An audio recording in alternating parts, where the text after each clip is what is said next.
The expressed views of the guests on this podcast are theirs alone and not necessarily endorsed by the host, TWBC, or any associated sponsor.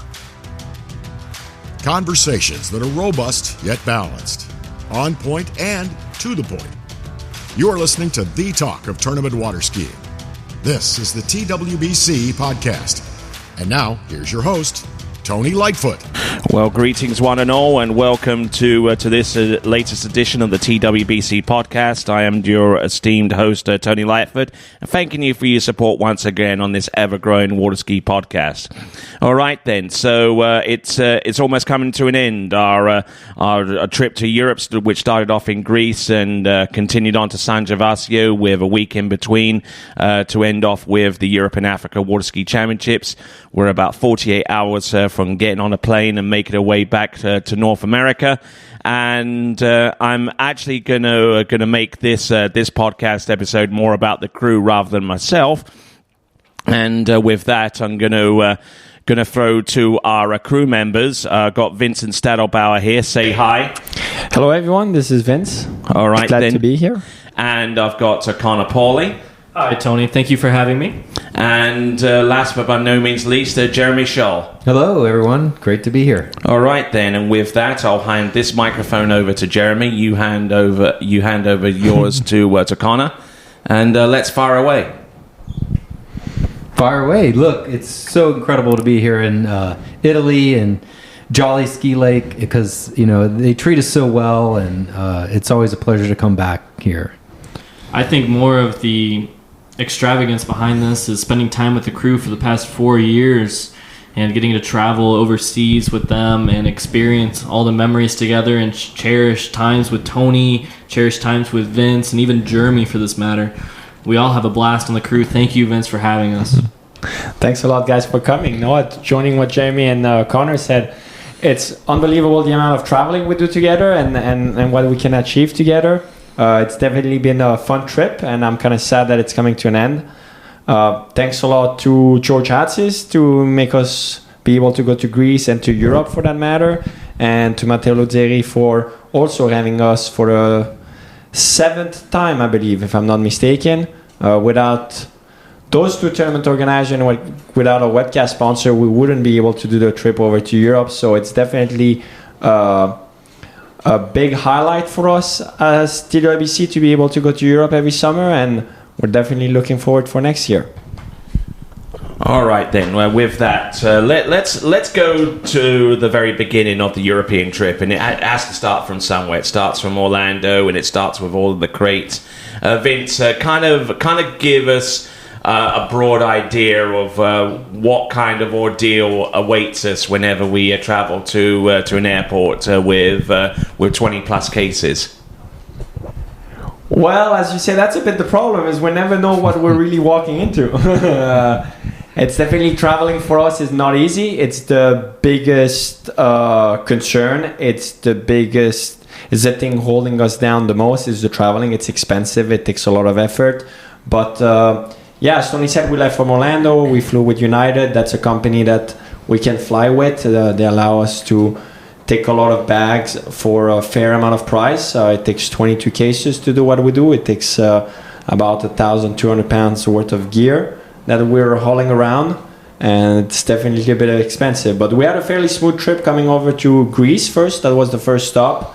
Then making it from Greece to Italy was a bit more challenging, a bit more low-cost airline that are a bit harder to deal with. And tomorrow we'll be flying back after tomorrow, Monday, we'll be flying back to the US, and cross finger on how it's going to go. But it's definitely a lot of pressure making sure everything shows up and that nothing breaks down. Now, what you mentioned, the low-cost airline. Should we mention them by name at least? They provided us with a little bit of a headache when it came to exiting Greece into Italy from one stop to the next. They gave us so much trouble. I have no problem saying their name. It's Wizz Air. Never fly Wizz Air again. The stewardess might be a little pretty, but the bag costs are definitely not as pretty.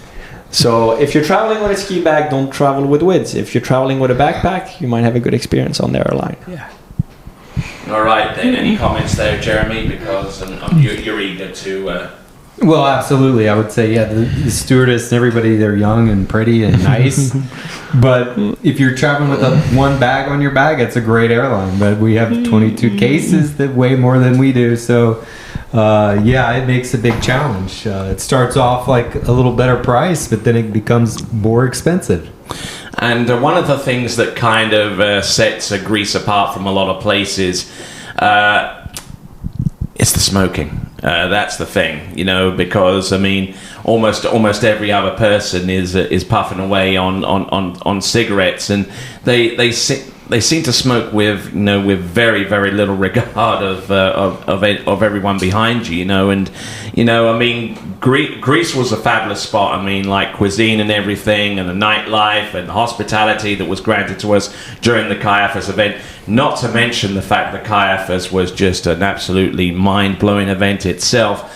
The thing that kind of got me a little bit is the cigarette smoke, and still trying to get it out of my system even now. You mean, Tony, you don't want to go home smelling like smoke every day, or you don't want the cases to have the tar left on them? Yeah, pretty much. You got that right on the money there. But let's delve a little bit into Kaiaphas, because that event should serve as a paradigm for water ski events going forward, especially at the pro level events. Yeah, definitely. George Hatsis, the tournament organizer of Kaiaphas, with his whole team, Rikos and everyone that helps, they definitely do it different. They make it more of a party out of it. It was a big event this year. Last year they did it for the first time.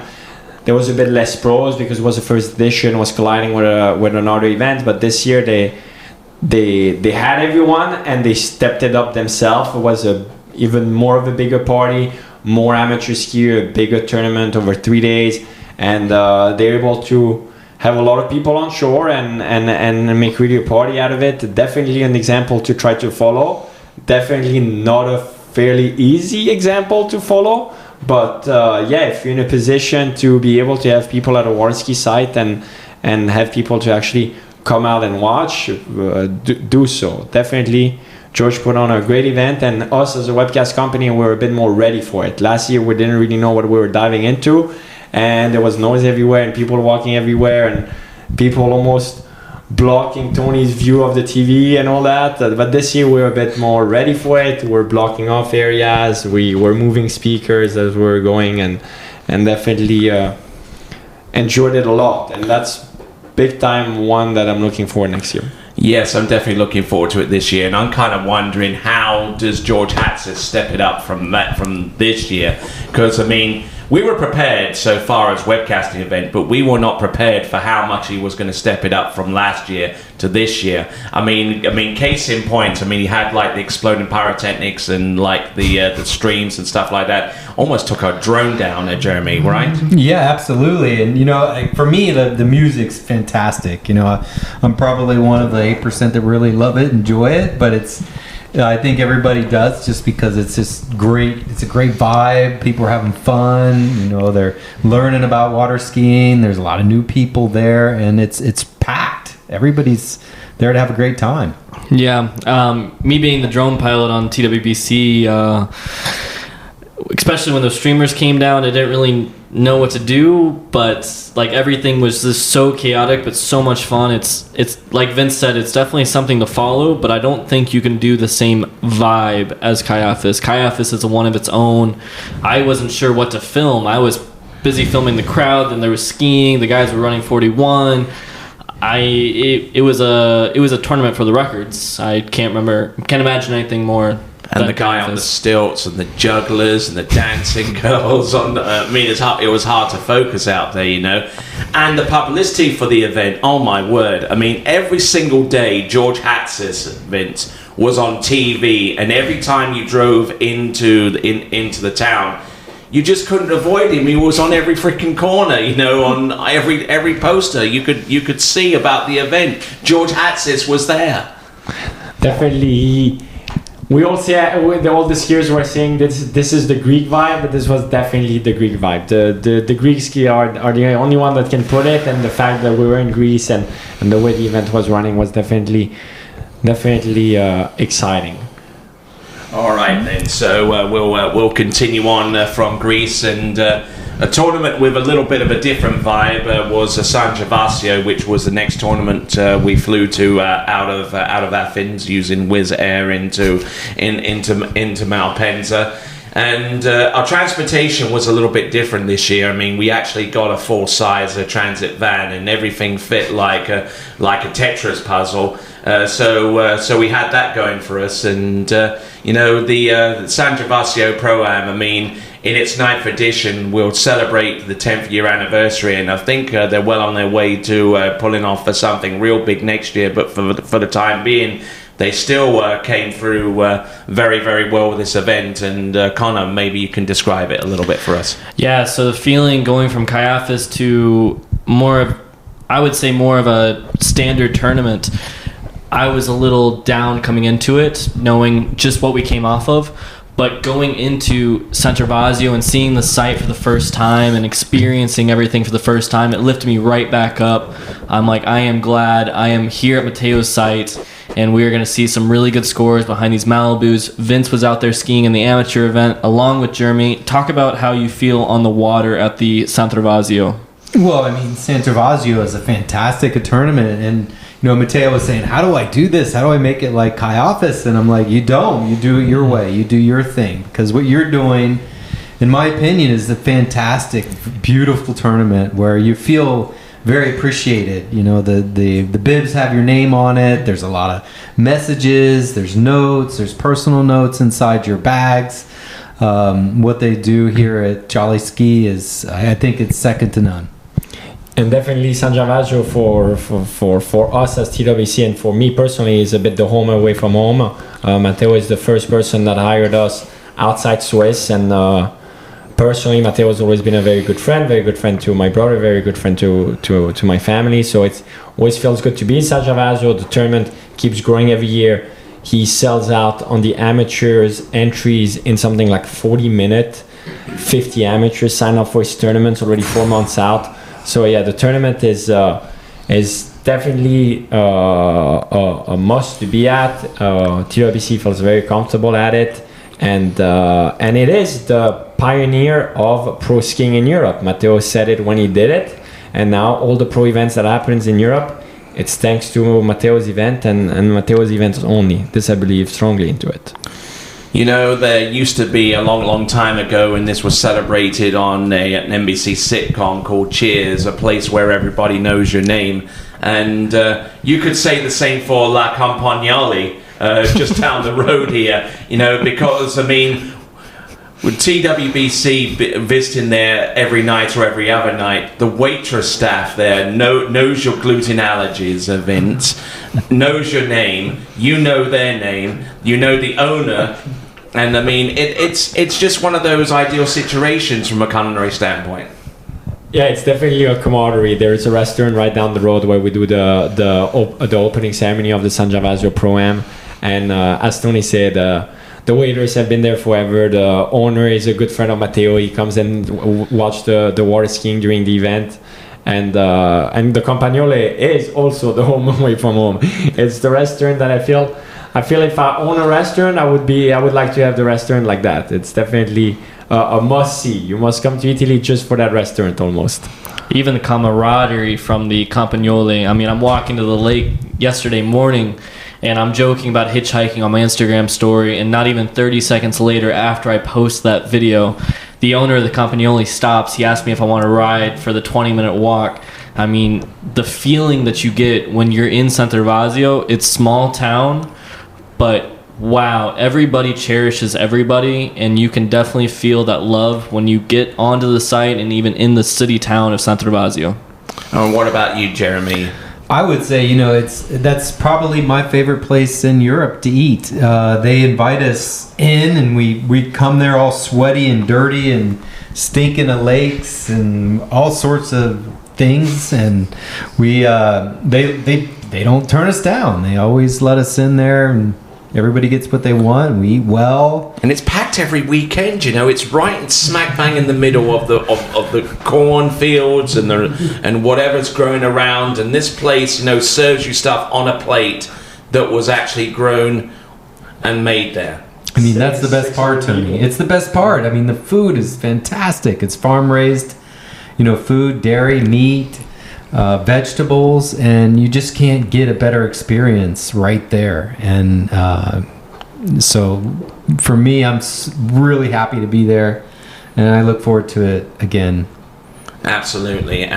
So we did the Greek stop. We did the first Italian stop with Caiaphas and San Gervasio back to back. Great performances. I mean, obviously, Ali Nicholson stands out in my mind at Caiaphas, getting through 39.5 off for the first time. Freddie Winter and Nate Smith, and I think one other person scored through into 9.75 in Caiaphas. And I apologize if Will Asher, of course.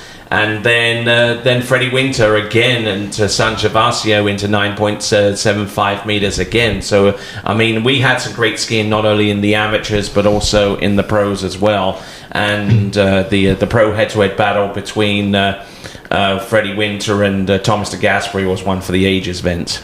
Yeah, definitely. I mean, the pro skiing, I'm not going to comment too much on it because you guys see it during the webcast and you hear it through the podcast. But the level of water skiing in general, but definitely slalom skiing is through the roof. I mean, we say it every year, but now it's reaching a level that you do 3 at 41 and you're the last person of the finals. So yeah, I mean, the level is absolutely insane, and even with the level so high, we still see a bit the same names at the top of the leaderboard. And I would say the one coming out of Europe as a real winner is Freddie. Freddie's been looking very, very strong in Europe. We'll see if he can carry that through the fall. But yeah, the pro skiing has been exciting as always. I might have to disagree with you there because in my mind, Ali Nicholson, because in San Gervasio she took advantage of a major mistake from Jamie Ball.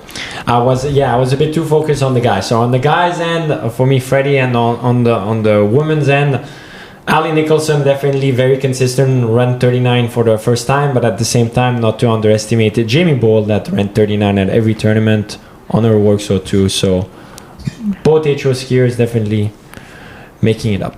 But I also don't think it's just the skiing that keeps getting better. For a little bit behind the scenes knowledge from the crew members is the crew is getting smoother. The setup's getting smoother. Everything about the tournaments are getting smoother. The skiing's amazing. Well, taking the cameraman out the boat is a game changer. I kind of miss being in the boat. I'm not going to be. I'm going to be honest on that one. You miss being right in the target whenever they ping the handle towards you. Yeah, I definitely had a few of those between Freddie Winter and Robert Pagozzi in Miami. Definitely not the hot seat definitely the hot seat in the boat, I should say, but it's nice to be able to chat with the judges and chat with drivers and feel everybody's emotions coming into the tournaments. But now that we have that, we have better camera angles. The DJI camera is insane. We got the drone now, and everybody's getting smoother. Like even last night, we were talking about how we can make better camera angles to make tomorrow even better than the day prior. And Jeremy was one of the main guys that was thinking about that. What do you think about whenever you're watching the webcast? Well, I think it really makes me happy to have a good shot. In the end, if they're not coming out well and we're not like in sync, I'm not in a good mood. We spend the whole day doing this, all day long. And I know that you like those shots because every time you open up Instagram and you see your camera work on there, you beam, don't you? Well, it's the biggest compliment for me, Tony, because I don't need a hug or a thank you. It's just when the skiers repost my content, our content, TWBC's work, that's what it's all about. And for the better or the worse, I think for the better, when we do well, it's whatever we do stays on forever. So when we do good, we're very happy about it. And when we make a mistake or we do bad, we get very annoyed by it because we know that mistake is going to stay up forever.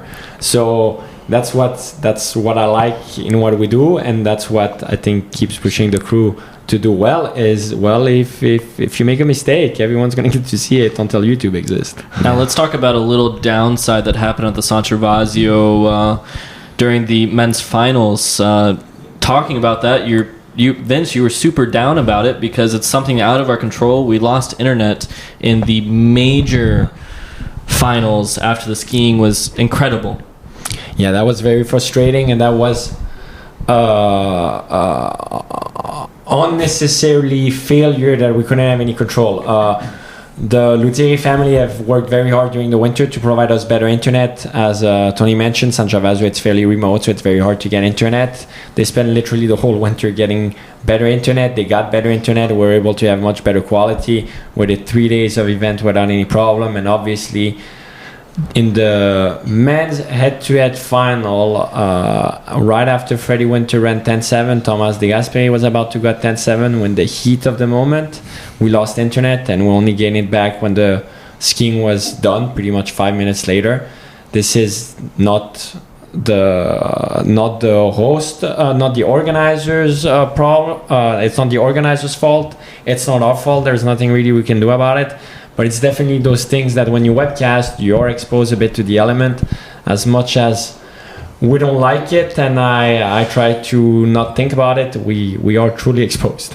But we did a makeup afterwards, as we were very conscious at the time that the internet was down. We at least recognized that and acknowledged that, and so when the internet got back up, thank goodness for instant replay, because we could actually replay those runs and at least provide in some small measure some kind of makeup to a wide and growing skiing audience there, Jeremy. Yes, I'm thinking about this now, and I'm on my phone. I'm watching the broadcast while I'm filming and shooting the skiers, and my phone goes out. I'm like, oh my gosh, what's going on? I start freaking out because I'm like, I know what Vince is going through, just to keep it going and to keep the content rolling and to keep everything rolling, because it's a big process to get it all running again. Yes, indeed. But the event turned out to be a great success, and you can see that plainly by checking out the webcast again for the San Gervasio Pro-Am, the 9th edition, presented by Santo de So. You still have it. He's figured it out from the pre-show. You still have it. All right, then. So, we're here at the Europe and Africa Water Ski Championships, but it wasn't quite a seamless transition from San Gervasio to these championships. We had about a week off. So Vince, tell us what happened with you for that week. So as Tony said, we had a week off. Me, I'm gonna do it quick because it wasn't that interesting of a weekend. I went home to the real home, to motherland, to Switzerland.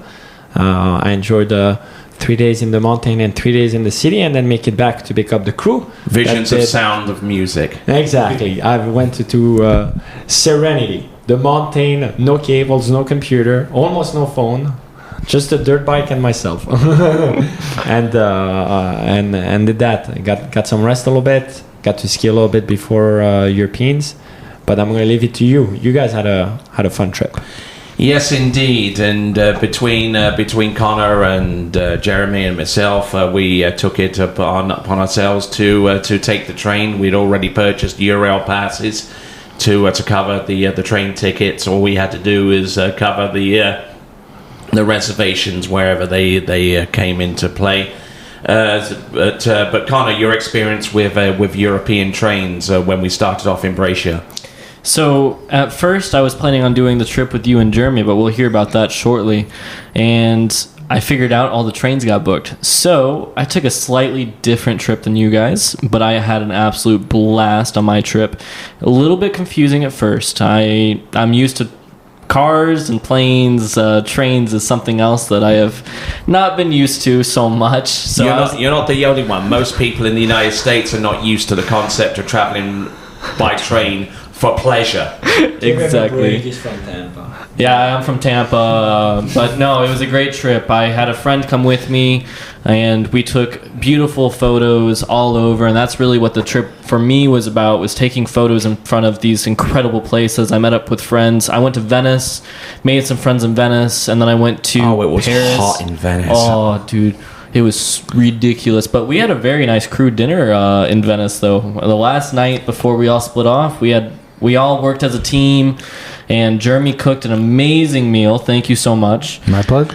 And so how much were all the ingredients? Just to give folks in the United States a bit of an idea of how much food costs in this part of the world, you know, because I mean it was a steal for what you spent. Well, it was a steal. I was preparing a meal for one night, and I got my bill. It was like $30. I was like, I went back to the store and bought more stuff because I'm like, that's alcohol, food, meat, cheese, the whole 9 yards. And the total cost was $40. So. And we ate, and these guys had food to eat after Tony and I ventured off, and we had a great meal. All right then, and where we ventured off was to Venice Santa Lucia station, and got on the night train to Vienna, where we had a guide meet us and tour around the city for that day. You know, your impressions about that? Well, the whole trip, I mean, was amazing. It was nice for me just to kind of go with the flow, Tony knowing the rail system so well, so I didn't have to make major mistakes along the way. It was super flawless, and we weren't held up anywhere. We did have some delays, an hour there, but other than that, I mean, we probably traveled over 4,000 kilometers. I mean, in the entirety of the rail trip. So we'll go step by step here, okay? Because I mean we're in Venice, and then we went to Vienna, and we went through the palaces and all that kind of stuff, and then we went on to Berlin, you know. And you know, I wasn't really too aware of this at the time, but you kind of have a little bit of a distaste for anything that concerns war and warfare, and there's plenty of examples of that in Berlin, unfortunately, and I kind of had to take a step back and let you take the reins on the journey a little bit. Well, I did make a suggestion because it was all about that, and then I was like, well, why don't we try something different? And you looked it up, and we went to the film museum, exactly, and we did some of that, and that was great. That was refreshing after all the other stuff. Yes, indeed, and some of the things that we saw there was the Brandenburg Gate and Checkpoint Charlie and all of that stuff, and you had a fun time navigating the Berlin and the U-Bahn and the S-Bahn and the public transportation, because that is something that most Americans don't really get to sample fully. Public transportation for the most part. No, but I had good instruction, and I followed it well, and I wound up back where I started from, so it was good. All right, so moving on from Berlin, Amsterdam. That is a whole different world and a whole different kettle of fish there. And you know, we got to see the museums, the Van Gogh Museum and the Anne Frank Museum, and got to walk around the streets and the canals and that kind of stuff. You know, I mean, a lot of people say there aren't too many differences between the major cities in Europe, but I mean, it's night and day between Berlin and Amsterdam, right? Right, absolutely. I mean, Amsterdam for me was probably one of the most fun because it's a beautiful city. It's a beautiful city with the canals and the water and the atmosphere. It's light and fun. It was a good time. All right then, and from there, moving on from Amsterdam, we continued towards Paris, where Connor was already there taking photos. Unfortunately, we didn't rendezvous with him in Paris, but we certainly looked to some of the major monuments, L'Arc de Triomphe and the Eiffel Tower and the Notre Dame Cathedral and all of that stuff. So you enjoyed Paris, right? Oh, it was spectacular. Beautiful place. I noticed I was posting all this stuff while we were traveling, and people got excited about Paris. We were in Paris, so. Yeah, in Paris, I mean, I was a little tired. This is halfway through our trip at this point, and I went straight from Venice to Paris. So at this point, I'm 2 days in, a little bit exhausted, and my friend was like, "Okay, you gotta come out and go to the Eiffel Tower at 1 a.m." I'm like, "Okay, that's definitely not happening." Hard pass on that one. And she's like, "No, it's definitely worth it," and it was worth it. So if you're ever in Paris, you got to take a look at the Eiffel Tower at 1 a.m. and that's when the entire thing lights up and sparkles. It's beautiful. And the next day we went over to the Luxembourg and took amazing photographs with another skier that we met up with. Her name is Maya. And then I texted Tony asking to do some laundry because we all get a little bit low after this trip, traveling in backpacks, but it turns out we all made it well. And at that point, I went to Zurich, Switzerland, spent a day there, and got some amazing fondue. Thanks for the recommendation, Vince. And where were you guys at this point? We were getting ready to go towards Marseille, which was on the south coast, and Jeremy got to experience the TGV, the full-on, fully leaded TGV experience that would take you from Paris all the way to the south of France in 3 hours. Yeah, the super train was incredible. We got there extremely quick, and the best part, I think, Paris was a little cool and cloudy. When we got down to South France, it was sunny and warm, and the beaches were amazing. Yeah, indeed. We went to the Catalan beach on the Marseille, and experienced some of the food down there. It was absolutely gorgeous, and then by that time we were supposed to be making our way towards Brescia and rendezvousing back with Vince, and we took the train all along the south coast, all the way along Monte Carlo and Ventimiglia and Savona, and all the way back up to Milan, and then up to Brescia, which we won't bore you with so far as the details of that are concerned. So we all rendezvoused on Monday prior to the San Gervasio Pro-Am, so it was pretty much reconstructing the set and getting after it. I got a quick question before we move on. You guys did 7 cities in 7 countries. You have to go back to only one city. Which one did you choose, Tony? It's Berlin. Jamie? I would say Amsterdam. You, Connor? Okay, it's definitely going to be Venice. I mean, I love boats, and I definitely maybe want to live there one day. So we got one in Austria, one in Germany, and one in Italy. Good. All right. One in Austria. Who what said did you choose? Berlin. I had Berlin also. Okay, Germany and Italy. All right then. Yeah, then back, that was easy because we wrapped in San Gervasio, and then we traveled, leaving all our bags in San Gervasio, and we're back at the Europeans in San Gervasio. So what's just, as Tony said, reconstructing our spider web, as I like to call it. Yeah. And we did it a little differently this time around, because much of what we constructed originally was pretty much on the outside, but we basically took most of what was inside on the ground floor of the Judges Tower and put tables in there and just really went to work, and it created ourselves a nice little production facility. Yeah, definitely. We did. We spent a bit of a day doing housekeeping, rearranging. Normally we stay on the tents outdoors with all the computers and the screens and what it takes to do a webcast, the base station as we'd like to call it, and we relocated inside because Italy's been suffering very heavy thunderstorm with hail and wind and all that, so we didn't really want to risk it. We're actually expecting a thunderstorm tonight, so we're pretty hunkered down, but all the computers are indoor clean, but it took a little bit of moving around, and we did that.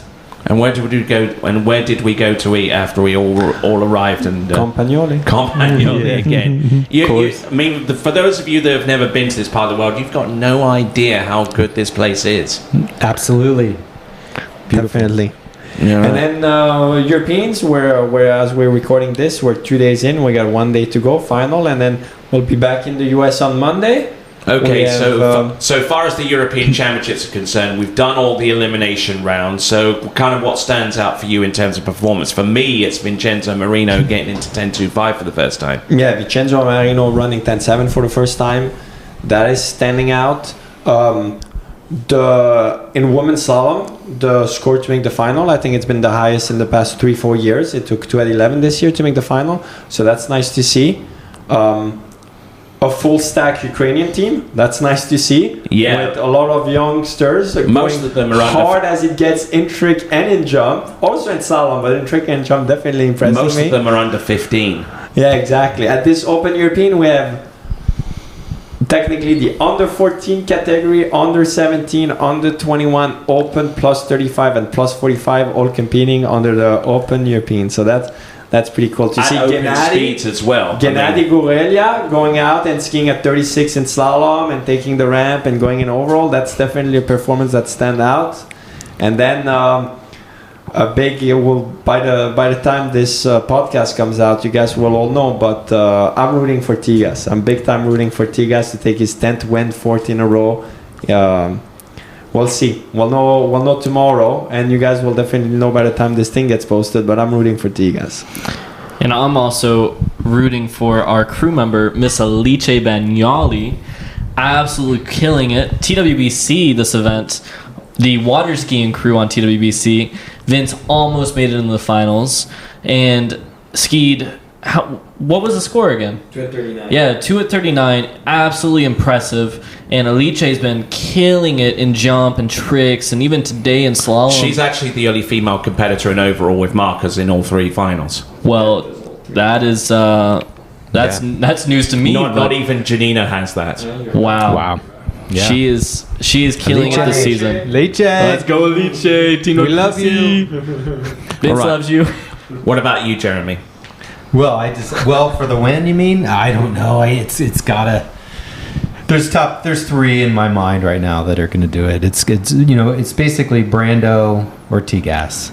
One of the 2, I think. What about Sasha? Well, that 3. Yeah. That's the 3rd one. Thanks for reminding me. I guess Jeremy's room for Team Italy, not Team France. I think it's going to be fantastic how it's going to turn out. So I'm looking forward to shooting it with these guys. Now, I'm rather looking forward to the overall battle because, I mean, I have my little spreadsheet, have my little tablet next to my announcing point, calculating all the totals and all the permutations and all of that kind of stuff, So that kind of gets me going a little bit, especially this is one of the very few tournaments that we get to do that actually has an overall element involved. Yeah, I mean, I think I'm water ski nerdy, and then I see you with your overall spreadsheet, and then I'm thinking maybe I'm not that water ski nerdy. But yeah, the overall is going to be interesting. It's Demir in the lead as of now, correct? Actually, Louis Duplan-Freiburg. Louis Duplan, okay. And then Demir. Eduardo, and then Demir. Yeah. Well, the one thing that I figured out between Vince and Tony is Vince absolutely cherishes professional water skiing. But Tony, he doesn't really care too much about one. He cares about the entire sport more than anybody on this planet. And that is so impressive to me. Even going back to some of our old webcasts, we'll talk about some of our future webcasts shortly. But going back to our old webcast, U.S. Nationals, we are dead after these events. It's 7 days, 5 a.m. wake-ups, go to bed at midnight, and Tony, after 7 days, he is so he's so sad that it's coming to an end, and the rest of us are like, yes, it's coming to an end. But Tony, I don't know how you love this sport so much. Thank you for being here, and thank you for being a part of this sport. We really need you in this sport. Oh, shucks. He's right. It's true. It's right. All right, then. Upcoming events. Okay. We're, like I said, we're less than 48 hours away from getting on a plane and heading back to, how do you pronounce that airport in Newark. Perfect. You got it right this time. You figured it out. I'm on the pressure Just now. watch the vlog if you guys have not seen how Vince likes to say Newark. Newark. Well, it's about the same as my pronunciation for Ventimiglia, I guess. Yeah, I guess. I guess I'm going to get What it I know right. is that we're going to have a rough next 48 hours coming up. Yeah, indeed. If we can actually dodge these raindrops and storms and what have you. Actually, before we even started this event, we actually had a hailstorm which caused quite a bit of damage And closed down the airport here in Malpensa. Oh wow, yeah. So that kind of gives you an idea of how extreme the weather can get around here. So, upcoming events. We landed in the United States. We got a few weeks to go. We've got about 4 weeks. In the interim, you, Vince, along with John, are actually heading over towards the Nationals to do some filming for an upcoming documentary. For those of you that are like watching documentaries, check our one out, The Unknown Sport of Water Skiing. It's on the TWBC YouTube channel. If you haven't seen that yet, give it a view, give it a like, and give it a share, indeed. So, but a new documentary in the offering right now. Yeah, we're going to be shooting a little documentary for USA Water Ski about a bit US National. As you guys know, normally we do the webcast at US National, but this year it's a little tricky. It's on 3 lakes. We can only offer webcasts on 2 lakes. So they decided to opt up for a documentary, so we'll be shooting that. taking a bit of rest, tweaking a couple stuff on the behind the scene on the computer, and get ready for a packed fall. We have first weekend of September, we have the Mastercraft Pro at Ski Fluid in Polk City, Florida, and then Malibu Open, Alabama, Travers Grand Prix, Groveland, Florida, which will be a great warm-up for then the World Championships happening beginning of October. So we definitely have a packed fall, and I'm looking forward to be back in our fancy trailer in the AC, Indeed. broadcasting in the US. And talking about the Open European, or not the Open European, sorry, the Open World Championships happening at Travers, that marks the 2-year anniversary for one of our crew members, Mr. Jeremy Shaw. Yes, How has sir. it been working for good old Vince for 2 years? Wow, I would sum it up as an adventure. I'm not a redneck anymore because I've been overseas now, and this is like my that Coldplay song, "Adventure of a Lifetime." adventure of a lifetime, because I've been in Europe 3 different times, 3 visits. This is the 3rd one. Thank you very much, TWBC and Vince. And yeah, Let's not forget that we went to South America as well, Latin America I twice. haven't got there. I mean, you want like to bring even that up, Tony? in Christmas. You want to talk about Chile? Do you want to talk about Chile? We can bring it up. It was an absolute blast. We might have a little bit of personal memories coming from there that very few people will ever find out about.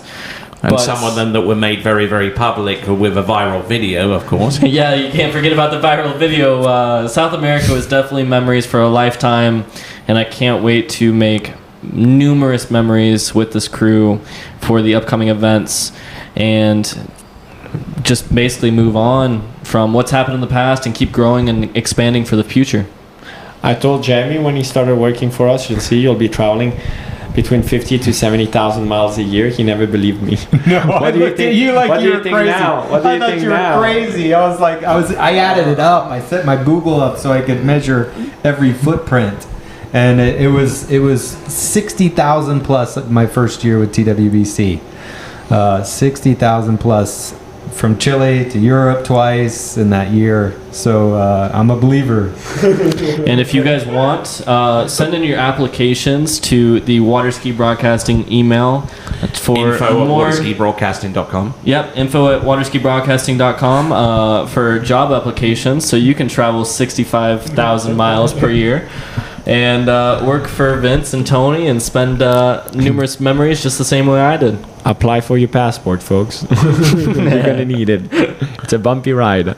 And also the Estia as well, which comes into force next year. Apparently. Yeah, apparently there's a little bit of more red tape for Americans coming across to Europe. They have to pay some kind of reciprocity fee or what have you, but It's okay, Vince pays for all How's that. the traveling been treating you, Tony, lately? traveling has been good. I mean, this trip around Europe is something I've always wanted to do, and especially by train. I mean, traveling by plane, even on the no frill flights, is one thing. But I mean, staying on the ground and traveling by train, and actually taking the night trains between Venice and Wien and Berlin.